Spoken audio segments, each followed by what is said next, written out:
যুবদলের দেশে বিদেশে আমাদের যত নেতাকর্মী আছেন তাদের সকলকে সংগ্রামী শুভেচ্ছা জানাই। বিশেষ করে গত 10 বছর যারা বর্তমান স্বৈরাচার সরকারের বিরুদ্ধে তাদের অত্যাচার, জুলুম, খুন, গুম সকল কিছুর বিরুদ্ধে, সকল নির্যাতনের বিরুদ্ধে রুখে দাঁড়িয়ে আছেন, তাদের প্রতি রইল আমার আন্তরিক শুভেচ্ছা। একই সঙ্গে আমি স্মরণ করতে চাই আমার যুব দলের সেই সকল নেতাকর্মীকে যারা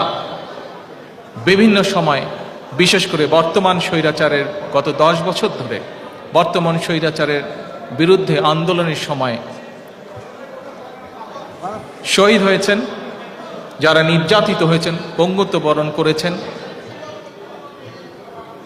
জেল জুলুমের শিকার হয়েছেন, তাদের